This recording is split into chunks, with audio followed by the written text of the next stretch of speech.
দাদা একটু জল হবে? হ্যাঁ দিদি ভাই, জল তো আমার কাছে আছে, কিন্তু কিন্তু কি? আপনাকে দেখে তো অনেক বড় ঘরের মেয়ে মনে হচ্ছে। আমার মতন এই রিক্সাওয়ালার কাছ থেকে আপনি জল খাবেন কিনা সেটাই জানার ছিল। আরে দাদা, এটা কোনো ব্যাপার না। আসলে না, আমি অনেকক্ষণ থেকে অনেকগুলো দোকানে জল চাওয়ার জন্য গেছি, কিন্তু কোনো মানুষ আমাকে জল খেতে দেয়নি। আপনি দিন না। আর তাছাড়াও এই জলটা আমাকে দিলে অনেকটা উপকারী করবেন, দিন না একটু। হ্যাঁ ম্যাডাম, এই নিন জলটা খান। ধন্যবাদ দাদা। নিন দাদা, আপনি আমার অনেক বড় উপকার করেছেন। না ম্যাডাম, এখানে উপকার করার কি আছে? আপনি আমার কাছ থেকে জল চেয়েছেন আর আমি জল দেবো না, তা হয়? কিরে সমাজ সেবা হচ্ছে এখানে? হ্যাঁ, আমার টাকাগুলো কবে দিবি? হ্যাঁ দাদা বিশ্বাস করুন, আমাকে আর একটা মাস সময় দিন, আমি আপনার সব টাকা ফেরত দিয়ে দেবো। এই 1 মাস করতে করতে তুই 3 মাস ধরে আমাকে ঘোরাচ্ছিস। হ্যাঁ, তোকে 1 মাস কি, তোকে আর আমি একদিনও সময় দেবো না। চুপচাপ আমার টাকাটা বার কর, নাহলে টোটো থেকে নাম, টোটোটা নিয়ে গিয়ে আমি ভাঙাড়ায় বিক্রি করবো। না না দাদা, এরকমটা করবেন না। আপনি যদি টোটোটা আমার কাছ থেকে কেড়ে নেন, তাহলে আমি কাজ কি করব, খাবো কি করে? একটু টাকা হোক, আপনার টাকা আমি সব ফেরত দিয়ে দেবো। তোর মতন চিটিং বাজকে আমি বিশ্বাস করি না। নাম নাম গাড়ি থেকে, আজকে এই টোটো আমি বিক্রি করবো, বুঝেছিস? হ্যাঁ, আমার টাকা দিয়ে টোটো কিনলি, টোটো চালিয়ে খেলি, সে সময় তো লজ্জা করে না? আর আমার টাকা দেওয়ার বেলা তুই বুকে জ্বালা বাজছে, তাই না?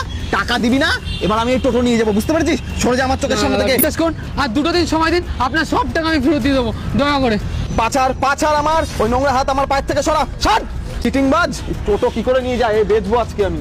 না না দাদা, এরকমটা করবেন না, দয়া করে। আমাকে আর 2 দিন সময় দিন, মাত্র 2 দিন। আর তোর চাবি কোথায়? টোটোর চাবি কোথায়? এই চাবি বার কর। 1 মিনিট। কি হচ্ছে কি এখানে? কি হয়েছে? উনি কি করেছেন? আরে ম্যাডাম, কি বলবো, পাক্কা চিটিংবাজ লোক। 3 মাস আগে খেতে পেত না, জানেন?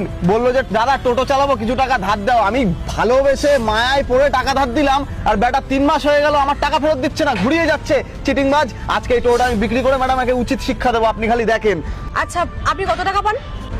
50,000 টাকা পাই ম্যাডাম। আচ্ছা, 1 মিনিট দাঁড়ান। নিন, এর মধ্যে পুরো 50,000 টাকাই আছে, ধরুন।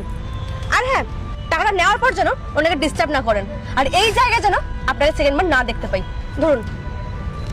টাকা তো দিচ্ছেন বুঝলাম, কিন্তু আপনি ওর হয়ে টাকা দিচ্ছেন, আপনি কে? সেটা তো আপনার জন্য লাভ নেই। আপনার টাকা নিয়ে মতলব তো, টাকা পেয়ে গেছেন, এখন যান এখান থেকে। হ্যাঁ সেটাই, আমার আর কি, আমার টাকা আমার বোঝা হয়ে গেছে, আমি চলি। আরে ম্যাডাম, এটা আপনি কি করলেন? আপনি ওই লোকটাকে 50,000 টাকা দিয়ে দিলেন। আমার কাছে তো এখন এত টাকা নেই, আপনাকে তো আমি এখন এত টাকা ফেরত দিতে পারবো না। আরে না না, আমাকে ফেরত দিতে হবে না। আর আমি কি তোমাকে একবারও বলেছি টাকাটা ফেরত দিতে হবে? আপনি মনে করুন না, আপনি আমাকে একটু আগে যে জলটা খাইয়েছেন, তার বদলে কিছু টাকা দিয়ে তোমাকে সাহায্য করলাম। ম্যাডাম, আপনি আমার কাছে স্বয়ং ভগবান রূপে এসেছেন। আপনাকে অনেক অনেক ধন্যবাদ এই সাহায্যটা করার জন্য। আরে না না, ঠিক আছে। আপনি মনে করবেন আপনার একটা দিদি এসে আপনাকে সাহায্য করে গেছে। ঠিক আছে, আপনি ভালো থাকুন, আমি এখন যাই। আচ্ছা ম্যাডাম, ভালো থাকবেন।